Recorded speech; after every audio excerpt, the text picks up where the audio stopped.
menjalani agama itu kan diawali dari iman atau percaya dulu. Setelah percaya, terus kita belajar bagaimana sih cara beriman yang baik.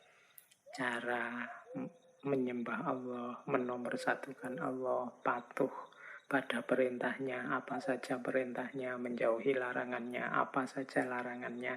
Nah, ini level selanjutnya dari iman, yaitu level pemahaman. Jadi setelah percaya, kemudian dipahami, selanjutnya adalah level Islam dan ihsan. Level Islam dan ihsan ini ya level menjalani standar minimalnya Islam.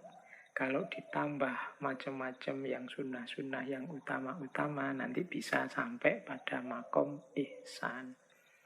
Jadi dipercaya, kemudian dipahami caranya, isinya, kemudian dijalankan. Nah, masih ada satu level lagi, ya ini levelnya tidak wajib. Orang tidak tahu juga tidak apa-apa, tapi kalau tahu bisa semakin dalam, semakin mantap dalam beragama, yaitu level asror atau level makna. Asror itu dari kata-kata sir yang artinya rahasia. Inilah yang nanti disebut hikmah, atau kadang juga kita menyebutnya dengan istilah falsafah. Makanya teman-teman yang belajar hukum Islam itu pasti kenal istilah falsafah tasyri' atau hikmatut tasyri'. Ini menyelami hukum syariat sampai level asror, sampai level makna-makna. Tidak sekedar diimani, dipercaya, dijalankan, tapi juga diungkap rahasia-rahasianya. Nah, ini makomnya namanya makom hikmah. Yang sifatnya memang tidak wajib. Tapi kalau kita bisa tembus sampai level hikmah ini, kalau bahasanya Al-Quran, وَمَنْ يُؤْتَ الْحِكْمَةَ فَقَدْ أُوتِيَ خَيْرًا كَثِيرًا.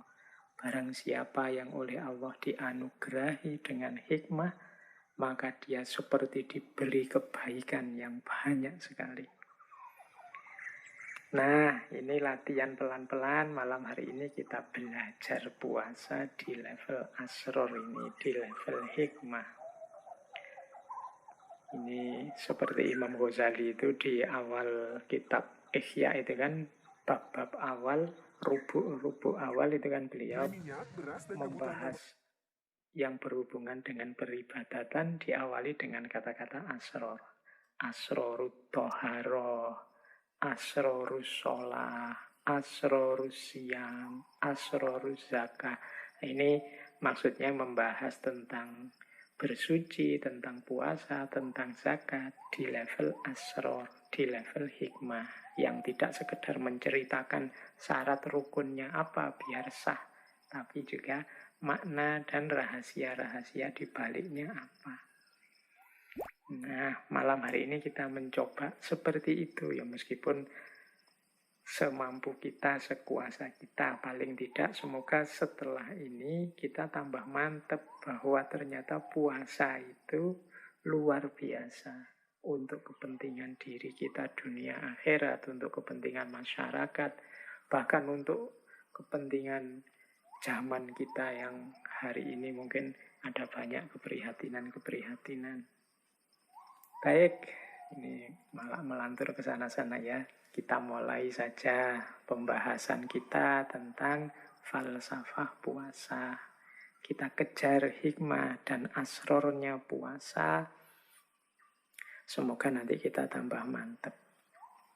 Puasa ini kan salah satu ibadah yang oleh Al-Quran terang-terangan disebut dijalankan oleh semua umat-umat terdahulu.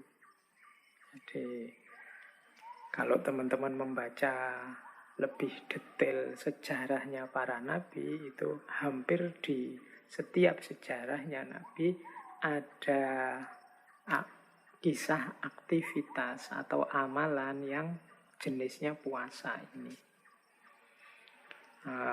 Misalnya, kalau teman-teman membaca riwayat-riwayat atau buku-buku yang membahas ini, misalnya ada yang bilang bahwa Nabi Adam itu dulu puasa misalnya setiap hari Jumat.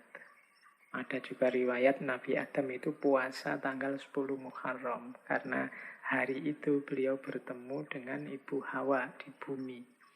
Ada juga yang bilang Nabi Adam itu puasa 40 hari 40 malam setiap tahun dan lain sebagainya. Nabi Nuh itu puasa selama beliau di atas perahu. Dan nanti setelah turun dari perahu ada riwayat juga beliau puasa 3 hari setiap bulannya. Nabi siapa lagi? Nabi